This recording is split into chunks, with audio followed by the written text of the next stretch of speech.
बिस्मिल्लाहिर्रहमानिर्रहीम। अस्सलाम वालेकुम मेरे दोस्तों, मैं आप लोगों की खिदमत में एक वीडियो लेके हाजिर हूँ। उम्मीद है कि आप दुनिया में जहाँ भी तशरीफ़ फरमा होंगे, आप बिल्कुल खैर खैरियत से होंगे।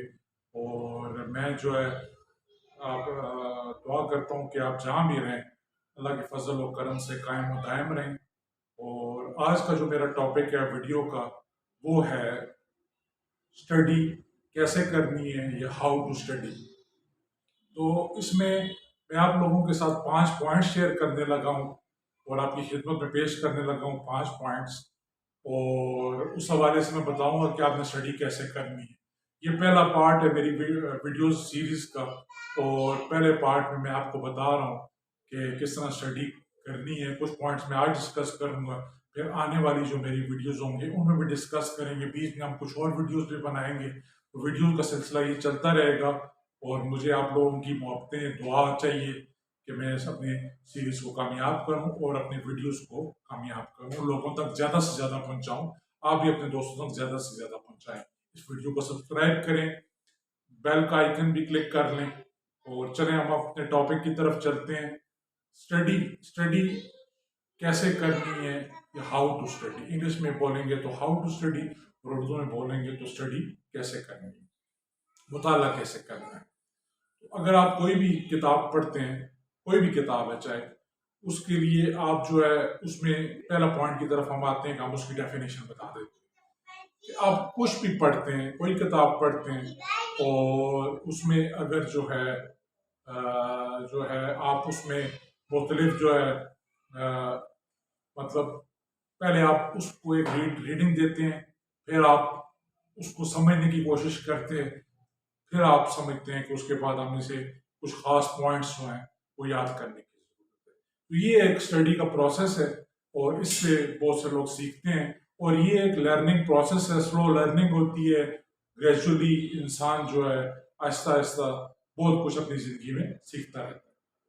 तो ये आपको मैंने डेफिनेशन बताई। दूसरा ये है कि अब मैं आता हूँ कि हमारी जो लर्निंग और स्टडी की बुनियाद है वो किस पे है, वो हमारे इमेजिनेशन पे, तसव्वुर। जितना आपका तसव्वुर कामिल होगा, आपकी इमेजिनेशन स्ट्रांग होगी, उतने ही आप कोई भी लफ्ज़ पढ़ेंगे तो आपके दिमाग में वो सूरतें बनती चली जाएंगी, वो लफ्ज़ सूरत बन जाएगी। अगर मैं आपको कहूँगा कि कोई एप्पल या कोई सेब, तो आपकी जहन की स्क्रीन पे जो है वो तसव्वुर ये बनेगा कि आपका एक तसव्वुर जो है सेब का आपके दिमाग में आ जाएगा। तो ये जो है आपको पता होगा कि ये जितना भी आप कोई लफ्ज़ सीखते हैं या कुछ भी आइडिया सीखते हैं, तो उसमें आपको लफ्ज़ों की मोहताजी है, लफ्ज़ों की ज़रूरत होती है।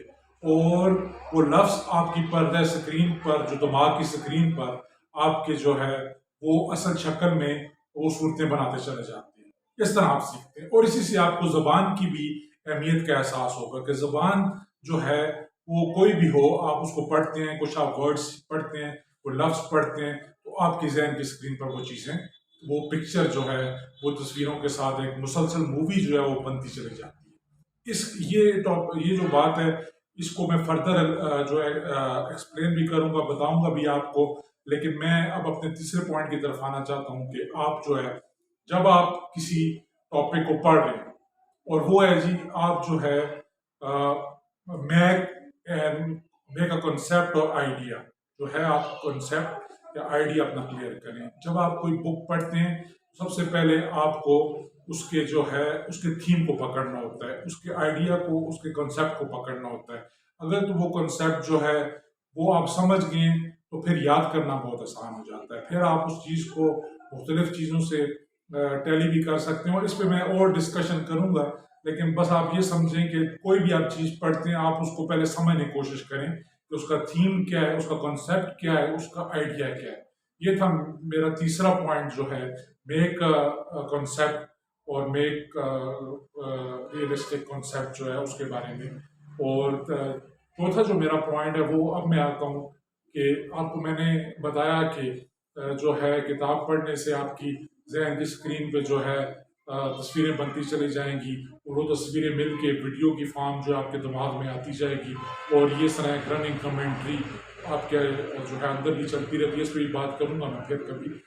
तो बात ये है कि पैराग्राफ में हर चीज़ लिखी जाती है, जो जो किताब भी लिखी जाती है वो पैराग्राफ में लिखी जाती है। और पैराग्राफ के पॉइंट्स अगर आपने, ये तो मिडिल और हाई स्कूल में बताते हैं कि जी आपने पैराग्राफ कैसे लिखने हैं। पैराग्राफ लिखने का ये तरीका होता है, कोई भी कॉन्सेप्ट है, कोई भी टॉपिक है, आप उसमें मुख्तलिफ पॉइंट्स जो है पैराग्राफ के अंदर होते हैं। मैं एवरेज तो मैं आपको बताऊं कि जो कॉन्सेप्ट दिए जाते हैं एक पैराग्राफ में वो 1 से लेकर 3 तक होते हैं, एवरेज जो है। तो इससे ज़्यादा या कम तो नहीं, 1 से कम तो नहीं हो सकेगा, लेकिन ये है कि इससे ज़्यादा ही होंगे, लेकिन 3 या 4 पॉइंट जो है पॉइंट्स को कवर करता है वो पैराग्राफ, उस टॉपिक के हवाले से और पर्टिकुलर टॉपिक के हवाले से। जब आप ऐसे राइटिंग आपने मिडिल स्कूल में देखा होगा, हाई स्कूल में देखा होगा, तो जब आप ऐसे राइटिंग भी करते हैं तो पैराग्राफ की शक्ल में करते हैं और पैराग्राफ पॉइंट्स के ऊपर डिपेंड करते हैं। जो भी चाहे आप कोई भी बुक पढ़ रहे हैं उसमें आप देखेंगे इस पैराग्राफ में कितने पॉइंट्स डिस्कस हुए हैं। तो वो पॉइंट्स ही असली चीज होता है दोस्तों, वो असली जो है थीम होता है। और वो 3-4 पॉइंट्स जो होते हैं वो आपको याद रखने होते हैं, और बाकी पैराग्राफ जो है वो ग्रामेटिकल और एक मतलब मुकम्मल करने के लिए बहुत से जो हैं चीज़ें इस्तेमाल उसमें होती हैं। लेकिन आपने, चूंकि आप टेक्निकली किसी फील्ड के हवाले से को बुक पढ़ रहे हैं, तो उसमें पैराग्राफ में 3 या 4 पॉइंट्स जो हैं वो आपको एवरेज आपको नजर आएंगे, तो उनको आप याद रखने की कोशिश करें।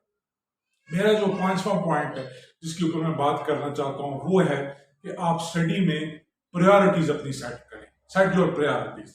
और सेट योर प्रायोरिटीज मतलब पहले क्या चीज होनी चाहिए, दूसरी क्या चीज होनी चाहिए, तीसरी क्या चीज होनी चाहिए। और स्टडी में 3 चीजें हैं जो मैं आपको बता दूं कि 3 जो है मैं उसको जुमलों में बताता हूँ आपको। पहला तो ये है कि कोई ऐसे हर टॉपिक में कुछ ऐसी चीजें होती है कि जो आपने हर कीमत पे जाननी ही जाननी है। उसके लिए आप कहेंगे कि you must know this, you must know. वो चीजें तो आपको पता ही होनी चाहिए। उस पे पूरा जो है टॉपिक जो है उसकी बेस होती है, वो स्ट्रक्चर की जो आप कह सकते हैं बुनियाद होती है, वो जो है बिगिनिंग होती है। उसको आपने, उस स्ट्रक्चर की जो बुनियाद है उसको आपने, और वो पॉइंट्स होते हैं उस टॉपिक में जो आपको लाजमी आना चाहिए। अब नेक्स्ट जो है वो है, दूसरा जो है वो है शुड टू नो। तो आप should know, you should know. तो यू शुड नो में बहुत सी ऐसी चीजें हैं कि जो है आप जो है उसमें जो है यू शुड नो जो है उसमें आपने जाननी है। आपको मस्ट नो तो नहीं जाननी, लेकिन आप उससे कम जो है आपको वो चीजें जाननी है और उनकी इंपॉर्टेंस पहले से कम है। अब आखिरी जो है वो जो है वो है वो आखिरी जो पॉइंट है और वो है कि यू गुड टू नो। कि अगर आप जानना चाहते हैं कोई चीज तो आप गुड टू नो, आप जानते हैं वो अच्छी बात है। अगर आप नहीं जानते तो खैर है, कोई बात, उससे आपकी फर्दर आप उसमें स्टडी कर सकते हैं, उसमें आगे फर्दर जा सकते हैं। लेकिन यहीं तक फिलहाल मेरा टॉपिक है, और मैंने कुछ पॉइंट्स आपको 5 पॉइंट्स बताए आज जिनके ऊपर मैंने बात की। आहिस्ता आहिस्ता मैं इनके ऊपर बात करूंगा। तो शुक्रिया दोस्तों, अल्लाह हाफिज।